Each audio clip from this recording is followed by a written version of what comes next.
Yo, what's going on everybody? It's Naruto Explain here, bringing you guys another Boruto 2 Blue Vortex discussion. Today I want to talk to you guys about why we need to have a serious conversation on why Chapter 17 of Boruto 2 Blue Vortex just set up a potential swerve that we need to have a deeper conversation on, which is why even though we have all this focus being placed on Matsuri and Konohamaru and him attempting to gain her trust and then kill her by exploiting her romantic feeling for him, we need to take a closer look at why Ryu is being set up to be the biggest monster out of all these awakened Shinju, second only to Jura. And that's not a claim that I make lightly, especially when you got Mamushi saying it ain't no party like a Mamushi party. If you know, you know. I think we all can pretty much agree that getting betrayed by Konohamaru, it is something big enough that if she does begin her villain saga, nobody would be upset at. One of the biggest themes in the chapter was that we saw the awakened Shinju in the process of discovering their own humanity, while the shinobi were willingly losing their own humanity, setting it aside in order to deal with the threat at hand when it came to awakened Shinju, even if it meant doing something cruel like playing with the emotions of others and betraying their trust. It was shinobi following the lead of their Kage, a man who is a consequentialist at heart, burying their own humanity basically for the sake of saving mankind itself, because that's what their Kage ordered them to do. It is cold, it is logical, and it might seem like it is the only path moving forward, yet it has opened the door for a major reversal, because while the story makes us pay all this attention to Matsuri's situation, Ryu dropped a cold line that was a reminder that he might just be the most dangerous and cutthroat out of all the Shinju, despite Jura being the one viewed as the most dangerous and despite Ryu being the youngest, because he once again basically spoke very openly about killing a whole group of shinobi. He was about to kill Code before Jura basically said, nope, let that guy live. We're going to give his life some purpose and he can prove useful to us. He was going to kill all the Konoha shinobi that he saw, but we know that Jura told him off screen to leave all the Konoha shinobi alone. It was as glaring of a red flag as possible, almost as glaring of a warning sign as the final days to grab the official Naruto Explained plushie that is available on Gimme Swag's website, which I'm proud to say I had a hand in helping design the finished product. It comes with a weighted and removable championship belt, which also has the channel logo on it, as well as the 1010 316 t-shirt, which is our required Lady 1010 meme, and it pays homage to my second favorite wrestler of all time, Stone Cold Steve Austin, who cut that Austin 316 promo. Use my promo code Naruto Explained 15, as in one word, to get 15% off your order. And best of all, if we don't hit 100 plushies order, then it is 100% fully refundable. So it is a win-win. We hit 100 orders and you get this cool plushie that we spent months designing, and if we don't hit it, then you get your money back. Either way, you have helped support the channel in more ways than you know. Pre-orders are now live via my link in the description box and the pinned comment until December 31st. So get yours now. So here's the thing. When you look at Ryu's volatile nature and the potential consequences of betrayal and distrust, it make him uniquely dangerous as an awakened Shinju, with significant implications for his character and narrative development. So let's take a look at a breakdown right now. Here is why Ryu has potential to be most dangerous of the awakened Shinju. We start with innate aggressiveness. Ryu's instinctual tendency towards violence, evident by his immediate readiness to kill Code on sight. He saw Code and said, "Green light, you're dead." And his initial plan to slaughter Konoha shinobi, it suggests a predisposition to decisive and destructive action. This makes him highly unpredictable and extremely lethal. You also have emotional anchors to look at. Despite his violent tendencies,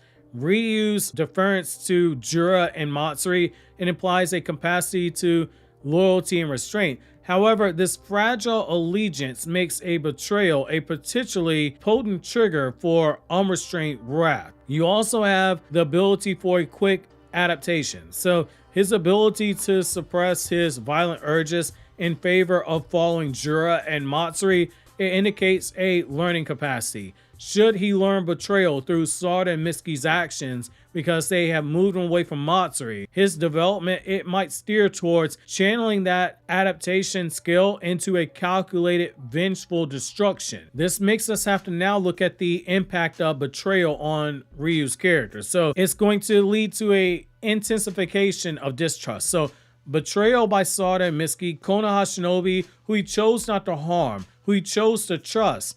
It would reinforce his distrust for all humans, particularly those from Konoha, despite what Jura told him. This could drive him to view any act of kindness or cooperation as being a potential trap, making him feel more isolated and dangerous. It also is an evolution of motivations.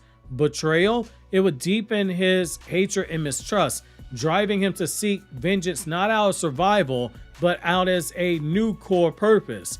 This shift could transform him from being violent to being a more restrained force, and ultimately into being a monster driven by a personal vendetta.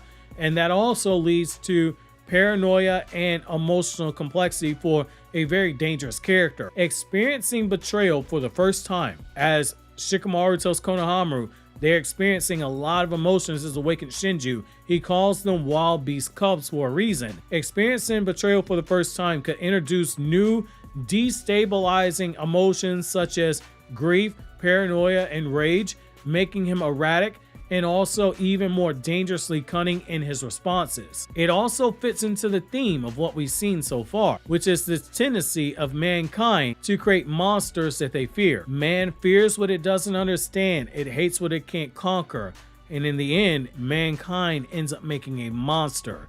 It is a self-fulfilling prophecy. By betraying Ryu after he refrains from harming them, Sarada and Mitsuki would inadvertently, they would create a monster that they feared that he would ultimately become based on what they were told. Not fully realizing that Jura reading all these books and being able to talk to Ryu has basically quelled some of the bloodlust he would have originally had towards human beings. This reflects humanity's tendency to provoke the very dangers that they seek to prevent. It is also a projection and a reaction. Ryu's violent instincts may initially be viewed as evidence of his inherent monstrosity by humans, but it is going to ultimately potentially be human actions, in particular betrayal, manipulation, and distrust, that catalyze his transformation into being a true threat. This would also fit into the theme of the chapter.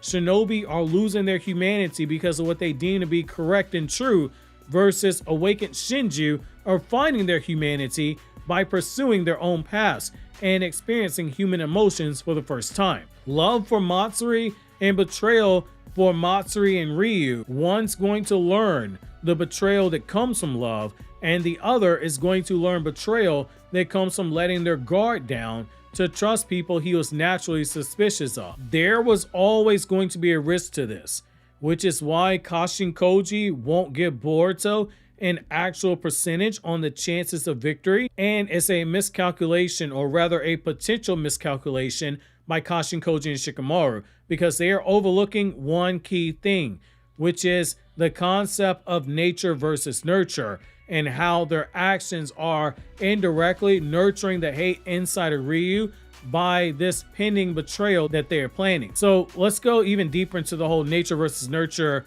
portion of Ryu's development. So inherent instincts are a thing you have to look at. So Ryu's aggressive tendencies, they suggest a more natural predisposition to violence. However, his willingness to follow Jura and Matsuri, it demonstrates a inherent capacity for positive influence.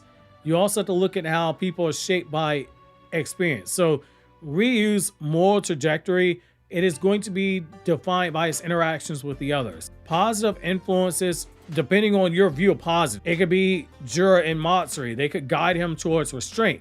As we've seen, Jura's like, do not kill Konoha shinobi, while betrayal from Mitsuki and Sarada, it could push him towards unrestrained destruction. Hey, these Konoha shinobi, we can't trust them. Kill them all. That's going to lead to a tipping point. Betrayal would serve as a crucial moment in Ryu's development, determining whether he embraces his violent instincts or he continues to struggle against them. Follow Jura's orders, or say it's green light season on Konoha shinobi, somebody get me the strap. You also have very strong parallels to Shintoism and Japanese folklore. So let's go into this very deeply, okay? Briefly but deeply. You have Oni and betrayal and those whole concepts, okay? So Ryu's potential transformation, it mirrors the stories of humans turning into Oni, which are demons, after experiencing betrayal and mistreatment in folklore. Demons are often depicted as humans who, after suffering great wrongs, they become vengeful and they become monstrous. You also have in the Shinto stories,